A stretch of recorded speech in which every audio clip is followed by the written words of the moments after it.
আগামী 7 March, 17 March এবং 26শে March নাকি আওয়ামী লীগের নেতাকর্মীরা সর্বশক্তি নিয়ে রাজপথে নামার প্রস্তুতি নিতে শুরু করেছেন। এবং এই প্রস্তুতি কেন? দলীয় সভানেত্রী শেখ হাসিনা নাকি এমন নির্দেশনা দিয়েছেন।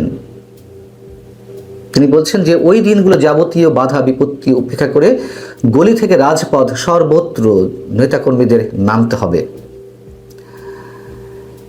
তিনি মঙ্গলবার আওয়ামী লীগের ওয়ার্কিং কমিটির বেশ কিছু শীর্ষস্থানীয় নেতার সঙ্গে যে ভার্চুয়ালি বৈঠক করেছেন, সেই বৈঠকে তিনি যে বক্তব্য দিয়েছেন, খুব স্বাভাবিকভাবে আমরা বুঝতে পারি যে 26শে মার্চ আমাদের স্বাধীনতা দিবস, 7 মার্চ বঙ্গবন্ধুর যে ঐতিহাসিক ভাষণ রেসকোর্স ময়দান থেকে তৎকালীন সময়ে পূর্ব পাকিস্তানের সময় বাঙালির মুক্তির জন্য, স্বাধীনতা সংগ্রামের জন্য, এবং 17 মার্চ তো বঙ্গবন্ধুর জন্মবার্ষিকী। এই 3 দিনকে বেছে নেওয়ার যথেষ্ট কারণ রয়েছে, অনেকে মনে করেন যুক্তিসঙ্গত কারণ রয়েছে। শেখ হাসিনা ওই বৈঠকে যেটি বলছেন তা হচ্ছে যে আমি আশা করব বর্তমান সরকার আওয়ামী লীগের উপর থেকে নিষেধাজ্ঞা প্রত্যাহার করে নেবে, তারা সে পথে না হাঁটলে আমাদেরকেও কর্মসূচি নিতে হবে।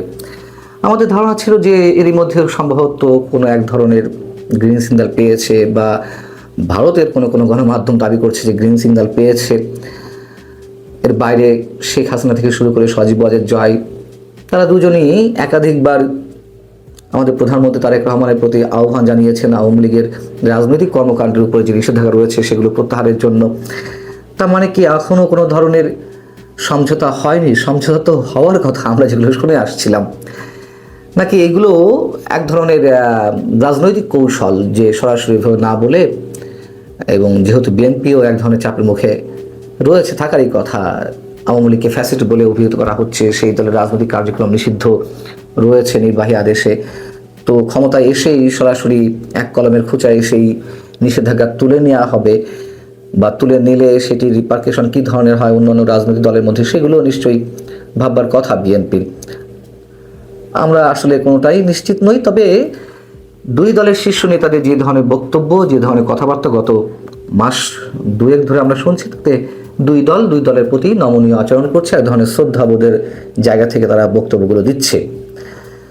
তো হয়তো কৌশলের অংশ হিসেবে তারা, যেখানে জেলখানাতেও যারা দোষী সাব্যস্ত এবং বিচারাধীন বন্দীরা, তারাও স্বাধীনতা দিবস, বিজয় দিবস উদযাপন যদি করে থাকতে পারেন, তাহলে আওয়ামী লীগের নেতাকর্মীরা পারবেন না কেন? এই কথাই খুবই যৌক্তিক। আমাদের স্বাধীনতা দিবস, বিজয় দিবস বা শহীদ দিবস, এগুলো তো আমাদের রাষ্ট্রীয় কর্মসূচি, আমাদের রাষ্ট্রীয় প্রোগ্রাম, আমাদের সামাজিক কর্মসূচিতে পরিণত হয়ে গেছে। এখানে দল মত দেখলে তো হবে না। যেমন এইবার 21শে ফেব্রুয়ারিতে ফুল দিতে গিয়ে, শহীদ মিনারে পুষ্পস্তবক অর্পণ করতে গিয়ে অনেকেই বাধার সম্মুখীন হয়েছেন আওয়ামী লীগের নেতাকর্মীরা। এটা তো কোনো রাজনৈতিক কর্মকাণ্ড ছিল না, কেন এগুলো করতে হবে? আমরা দেখেছি ডক্টর ইউনূসের জঙ্গি শাসনের সময় তো একেবারে কেউ পথেই নামতে পারেনি এইসব কর্মসূচিতে, কিন্তু সেই ধারা কেন এখনো অব্যাহত থাকবে? খুব স্বাভাবিক প্রশ্ন। 17 মার্চ কিংবা 15 আগস্ট বঙ্গবন্ধুর জন্মবার্ষিকী বা মৃত্যুবার্ষিকীতে আমরা দেখেছি ডক্টর ইউনূসের জঙ্গি শাসনের সময় কি অবস্থা হয়েছে ধানমন্ডি 32 নম্বরে। একেবারে বলতে গেলে বিরান ভূমি, সেখানে কেউ শ্রদ্ধা জানাতে গেছেন কোনো নস্টালজিক জায়গা থেকে, অন্তত ওই স্থানে গিয়ে দুটো ফুল নিবেদন করবেন কেউ, তাদেরকে মবের শিকার হতে হয়েছে, পুলিশ আটক করেছে, অনেক কিছু তো হয়েছে। এই কাজগুলো কেন এখনো চলবে? দলীয় মিটিং মিছিল বন্ধ থাকতেই পারে, যেহেতু এখনো পর্যন্ত নির্বাহী আদেশে সব ধরনের রাজনৈতিক কর্মকাণ্ড নিষিদ্ধ, কিন্তু এই সব জায়গায় কেন স্বৈরাচারী মনোবৃত্তির প্রকাশ ঘটবে? মঙ্গলবার শেখ হাসিনা নেতাদের উদ্দেশ্যে বলেছেন যে ওই দিনগুলো যেমন সর্বশক্তি দিয়ে সংগঠিত হয়ে উদযাপন করতে হবে জাতীয় কর্মসূচিগুলো, এবং গলি থেকে রাজপথ সর্বত্র স্বাধীনতা দিবসের বেদি বানিয়ে শ্রদ্ধা জ্ঞাপন করতে হবে, শ্রদ্ধা নিবেদন করতে হবে ধানমন্ডি 32-এ বঙ্গবন্ধুর বাড়ি এবং গোপালগঞ্জের টুঙ্গিপাড়ায় তার সমাধি ক্ষেত্রে। আওয়ামী লীগ নেতাদের অনেকেই দাবি করছেন যে তাদের দলীয় সভানেত্রী অনেক ভেবে চিনতে একটা কৌশলী সিদ্ধান্ত নিয়েছেন এই 3 দিবসকে কেন্দ্র করে। তিনি বুঝে নিতে চান যে বাংলাদেশের জাতীয় জীবনের সঙ্গে জড়িয়ে থাকা এই যে 3টি দিবস, এটি উদযাপনে তারেক রহমানের প্রশাসন এবং বিএনপি আওয়ামী লীগের নেতাকর্মীদের কতটা বাধা দেয়, এবং তাদের দাবি যে এই 3 দিবসের কর্মসূচিতে যদি আওয়ামী লীগের নেতাকর্মীরা নামতে পারে তাহলে সেটি হয়তো বিএনপি সরকারের উপরে কিছুটা হলে চাপ পড়বে। এগুলো তাদের রাজনৈতিক হিসেব নিকেশ থেকে কথাবার্তা, কিন্তু আমরা সাদা চোখে যা দেখছি, যেখানে আমি বলছিলাম যে গত 2 মাস 2 দলের শীর্ষ নেতাদের যে বক্তব্য, যে আচরণ, তাতে অনেকখানি নমনীয়তা প্রকাশ পাচ্ছে এবং বিএনপি শুরু থেকে বলে আসছে যে তারা কোনো রাজনৈতিক দলকে নিষিদ্ধ করার পক্ষে নয়, অথবা সজীব ওয়াজেদ জয় কিংবা সাইমা ওয়াজেদ পুতুল তারা দেশে এসে রাজনীতি করতে পারেন যদি দেশের মানুষ মেনে নেয়। তারেক রহমান এই ধরনের বক্তব্য দিয়েছেন আন্তর্জাতিক গণমাধ্যমের কাছে। সেইখানে আমরা দেখছি বিভিন্ন ক্ষেত্রে আবারও মব শুরু হয়েছে। এর আগে আমি একাধিক কন্টেন্টে আপনাদের বলেছি, আপনারা নিজেরাও জানেন বরিশালে কি হলো। আওয়ামী লীগের কয়েকজন নেতাদের বা নেতাকর্মীদেরকে জামিন দেওয়ার কারণে সেখানকার সংশ্লিষ্ট বিচারকের উপরে অনেকখানি মব ক্রিয়েট করা হলো। এজলাসের মধ্যে ঢুকে বিএনপিপন্থী আইনজীবীরা থ্রেট করলেন, এজলাসের বেঞ্চ ভাঙচুর করলেন। আবার অদ্ভুত এক নির্দেশনা এলো, মানে বিস্ময়কর এক নির্দেশনা, যেটি গণমাধ্যমেও এসেছে। রাজশাহী রেঞ্জের ডিআইজি মিস্টার শাহজাহান, মোহাম্মদ শাহজাহান সাহেব, তিনি রিটেন দিয়েছেন, লিখিত নির্দেশনা দিয়েছেন যে আওয়ামী লীগের কোনো নেতাকর্মী যারা আটক রয়েছেন, কারাগারে রয়েছেন, তারা কেউ জামিন পেলে তাদেরকে আবারও, এটি কোন ধরনের নির্দেশনা?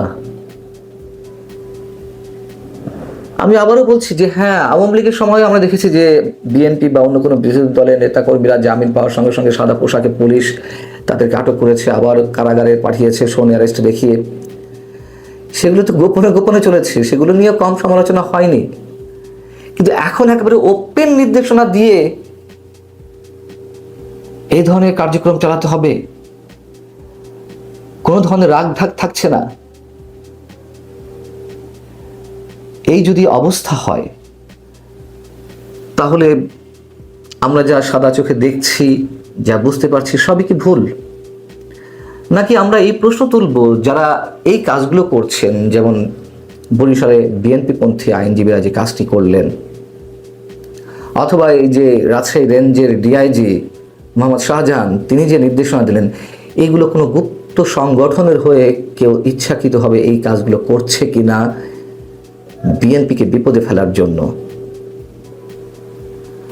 আমরা তখনই নিশ্চিত হব যে না, এগুলো কোনো গুপ্ত সংগঠনের হয়ে কোনো কাজ নয়, যদি কিনা বিএনপির হাইকমান্ড থেকে, বিএনপির শীর্ষ নেতৃত্বের জায়গা থেকে এসব বিষয়ে আপত্তি জানিয়ে কোনো বক্তব্য যদি না দেয়া হয়।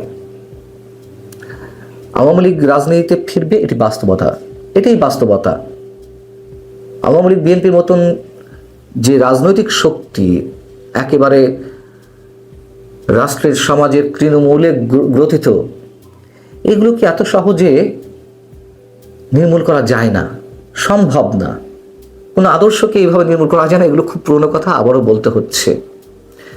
যদি সত্যি সত্যি বিএনপি ইউনূস সরকারের পথে হাঁটে, তাহলে এর দায়িত্ব বিএনপিকে নিতে হবে বা বিএনপিকে খেসারত দিতে হবে, যেমনটা খেসারত দিতে হয়েছে আওয়ামী লীগকে। আওয়ামী লীগ 15.5 বছর বিএনপি বা জামাতের নেতাকর্মীদেরকে পথে নামতে দেয়নি। তারা যদিও অনেক বাধা বিপত্তি করে অনেক ধরনের কর্মসূচি পালন করেছে, বিশেষ করে বিএনপি সেখানে নানান ধরনের আক্রমণ ঘটেছে, তার পরিণতি তো আমরা দেখেছি। এই ইতিহাস বিএনপি মনে রাখবে না? তারেক রহমান নিজেকে 17 বছর ধরে প্রস্তুত করেছেন, তিনি এগুলো মাথায় রাখবেন না? এটি হতে পারে না। দেখা যাক সামনের দিনগুলোতে কি হয়।